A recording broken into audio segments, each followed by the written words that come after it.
लेकिन आज हम आपको गुजरात के एक ऐसे शख्स की कहानी बताएंगे जो कि दौलत के मामले में अंबानी को भी टक्कर दे रहा है, जो कि हर एक दिन नए नए बेंचमार्क सेट कर रहा है, जो कि ना सिर्फ भारत बल्कि पूरी दुनिया में अपना नाम कमा रहे हैं।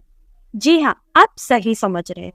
हम बात कर रहे हैं भारत के मशहूर बिजनेसमैन गौतम अडानी की, जिन्हें एक बार आर्थिक तंगी के कारण अपनी पढ़ाई छोड़नी पड़ी थी, लेकिन आज ये एयरपोर्ट से लेकर बंदरगाह और कोयले से लेकर घर पर ही यूज होने वाले तेल से तक पैसा कमा रहे हैं। जो इंसान एक वक्त साइकिल पर लोगों के घर जा जाकर साड़ियां बेचता था, वो आज कैसे दुनिया के सबसे अमीर आदमियों की लिस्ट में शामिल हुआ। तो जानते हैं गौतम अडानी की कामयाबी के बारे में। सभी भाई और बहनों को नमस्कार। तो शुरू करते हैं आज का ये नया टॉपिक।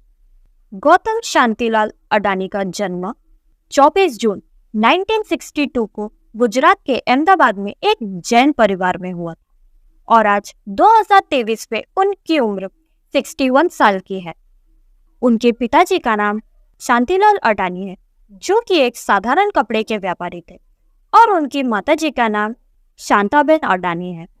गौतम अडानी के 7 भाई बहन हैं, और अगर उनके एजुकेशन की बात की जाए तो गौतम अडानी ने अपनी स्कूलिंग अहमदाबाद के CN विद्यालय से पूरी की है, लेकिन इसके बाद उन्होंने गुजरात यूनिवर्सिटी में कॉमर्स विषय लिया, लेकिन सेकेंड ईयर में ही उन्होंने अपनी पढ़ाई छोड़ दी।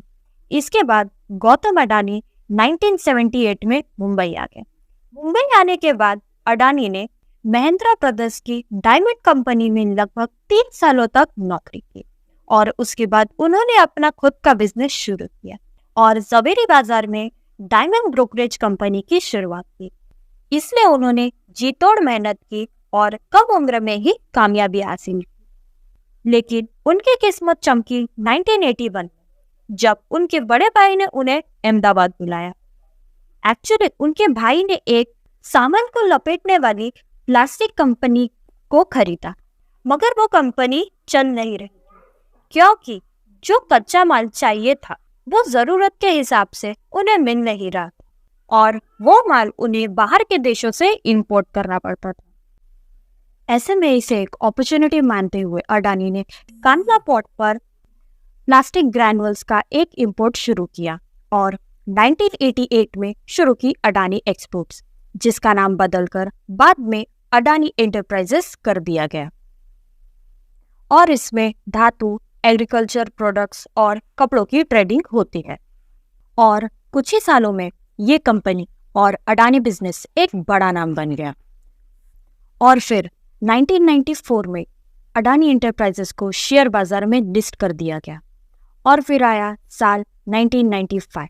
ये वही साल था जिसने आज उनके इस मुकाम तक पहुंचने की नींव रखी, क्योंकि इस वक्त गुजरात सरकार पोर्ट डेवलपमेंट के लिए प्राइवेट कंपनी की तलाश कर रही थी। ऐसे में जैसे ये खबर अडानी तक पहुंची, उन्हें एक और कमाई का सोर्स नजर आया। इसलिए उन्होंने गुजरात की सबसे बड़े बंदरगाह मुंद्रा पोर्ट को ही खरीद लिया। मुंद्रा पोर्ट को खरीदने के बाद 1998 में गौतम अडानी ने Adani ports and logistic company की शुरुआत की। वैसे ये बंदरगाह की खासियत के बारे में बात की जाए तो करीबन 8000 हेक्टर्स में फैला हुआ ये पोर्ट आज भारत का सबसे बड़ा निजी बंदरगाह है, और इस पोर्ट से पूरे भारत में लगभग 1/4 माल का लेन देन होता है। साथ ही ये जगह स्पेशल इकोनॉमिक जोन के तहत बनी है, तो इस कंपनी को कोई टैक्स भी नहीं देना पड़ता। इस जोन में power plant, private railway line और एक प्राइवेट एयरपोर्ट भी है। वैसे यहाँ गौर करने वाली बात तो यह है कि आज अडानी ग्रुप देश के प्रमुख इंफ्रास्ट्रक्चर ग्रुप में से एक है।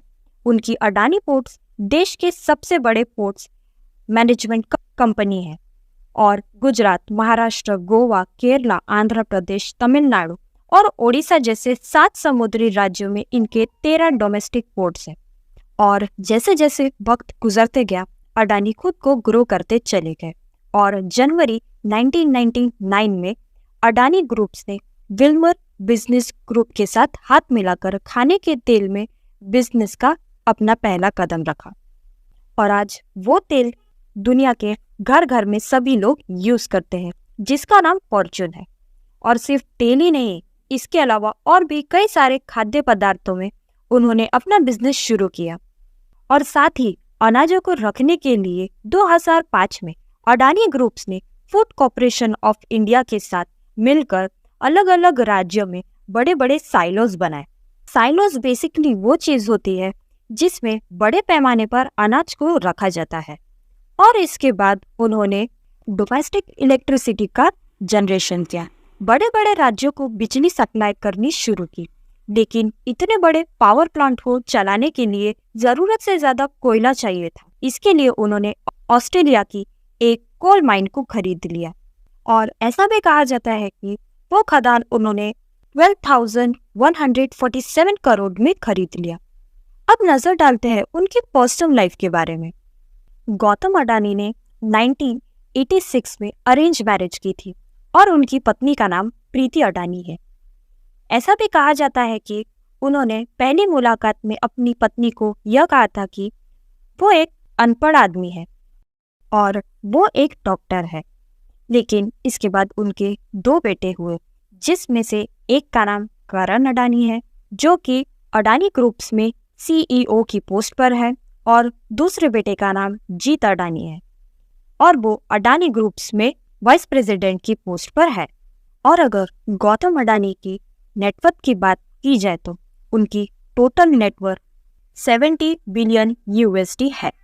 और 2023 की शुरुआत में उनकी टोटल प्रॉपर्टी $120 मिलियन थी।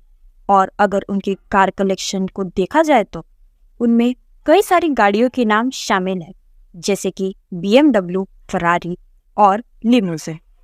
इसके बाद जानते हैं उनसे जुड़ी कुछ कंट्रोवर्सीज के बारे में। सबसे पहले है 2014 के लोकसभा चुनाव के दौरान गौतम अडानी पर भारत के प्रधानमंत्री श्री नरेंद्र मोदी को रैलियों और विरोध प्रदर्शन करने के लिए चार्टर्ड विमान उपलब्ध कराकर उनके अभियानों में समर्थन करने का आरोप लगाया गया था। इसके बाद 24 जनवरी 2023 में USA की एक फर्म हाइजनबर्ग ने अडानी ग्रुप्स पर 106 पेजेस की एक रिपोर्ट जारी की, जिसमें अडानी ग्रुप्स पर आरोप लगाए गए थे कि वो स्टॉक के साथ हेराफेरी करते हैं। और इसके बाद जांच करने के लिए सेबी को एक रिपोर्ट तैयार करने के लिए कहा गया। और ऐसा भी कहा जाता है कि सेबी ने अडानी ग्रुप्स के पक्ष में रिपोर्ट तैयार की, जिसकी वजह से अडानी और अडानी ग्रुप्स काफी ज्यादा चर्चा का विषय बन गए थे। अब जानते हैं अडानी से जुड़े कुछ यूनिक फैक्ट्स के बारे में। फरवरी 2022 में अडानी ने अंबानी को पीछे छोड़ के एशिया के सबसे बड़े अमीर आदमी बन गए थे। अडानी के पास कार कलेक्शन के साथ ही प्राइवेट जेट का भी कलेक्शन है। और अडानी का फेवरेट कलर नेवी ब्लू है। और साथ ही अडानी को खाने में गुजराती खाना ज्यादा पसंद है, जैसे कि खमन ढोकला। अडानी ग्रुप्स अपने प्रॉफिट का 3% प्रॉफिट अडानी फाउंडेशन को देता है, जो कि अडानी विद्या मंदिर चलाता है, जिससे बच्चों को फ्री एजुकेशन दिया जाता है। यह बात बहुत कम लोग जानते हैं कि अडानी 26/11 टेररिस्ट अटैक की सर्वाइवर भी रह चुके हैं। और जब यह अटैक हुआ था तब अडानी होटल ताज में डिनर कर रहे थे और वो अटैक के वक्त बेसमेंट में जाकर छुप गए थे और तब बाहर निकले जब कमांडो ने होटल ताज को अपने अंडर ले लिया था।